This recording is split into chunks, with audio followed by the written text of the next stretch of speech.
Rasululloh aytadilar, dinor, dirham va matohlar quli bo'lgan ochofat kishilar xor bo'lsin. Agar dunyo berilsa rozi bo'ladi, berilmasa rozi bo'lmaydi. Ya'ni namoz o'qib roza tutadi, dinni mahkam ushlaydi, ishlari tekis bo'lsa.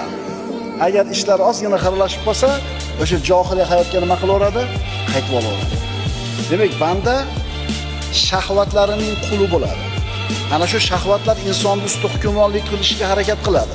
Agar shahvatiga qul bo'lib qolsa inson, ana shu shahvati nima desa, o'shini qiladi.